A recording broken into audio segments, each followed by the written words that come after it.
Imagine a game so intense, so fiercely contested, that it takes 2 overtimes to decide the victor. That's exactly what happened when the Utah Jazz and the Chicago Bulls clashed in an unforgettable battle. A double overtime thriller, ending with a Jazz victory of 150-147. This wasn't just a win or a loss.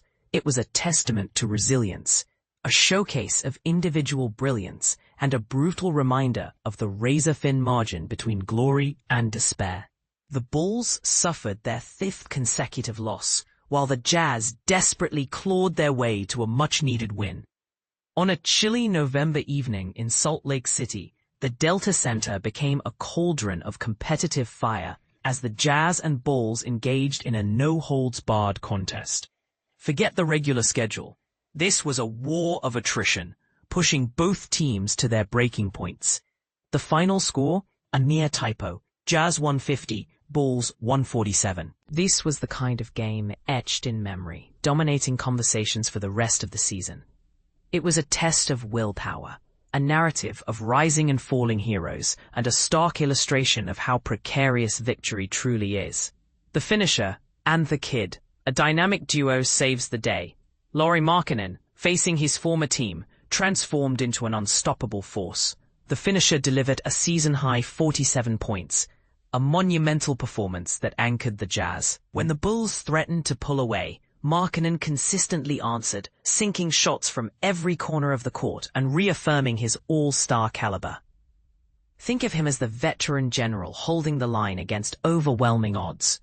But every hero needs a reliable partner, and Keyonte George stepped up to the plate.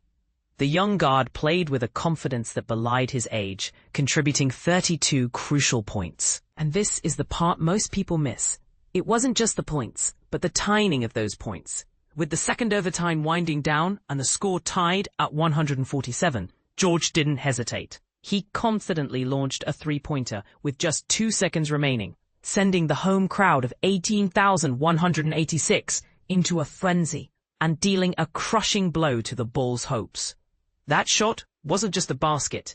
It was a statement. The future is now. What do you think? Is George the real deal for the Coby White displayed incredible grit, scoring 27 points and hitting clutch shots repeatedly, including a game-tying layup with a mere 0.2 seconds left in the first overtime and 2 nerve-wracking free throws to tie it again late in the second.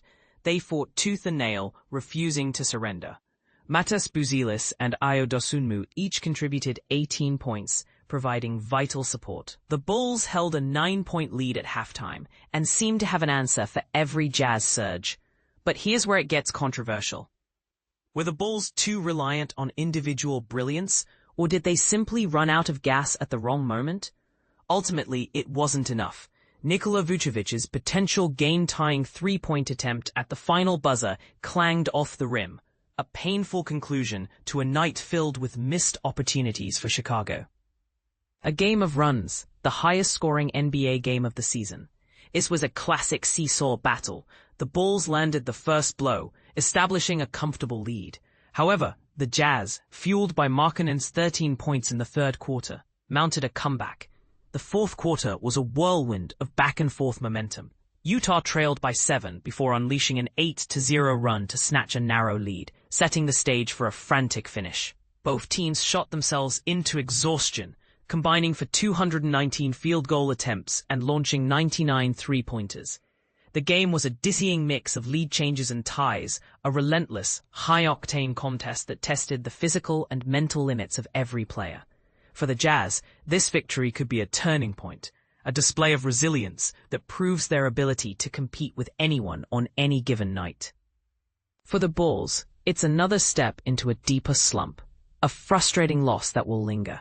But for the fans, it was basketball at its most chaotic, dramatic, and undeniably captivating. What are your thoughts? Was this game a fluke, or a sign of things to come for both teams? Which player impressed you the most, and why? Share your opinions in the comments below.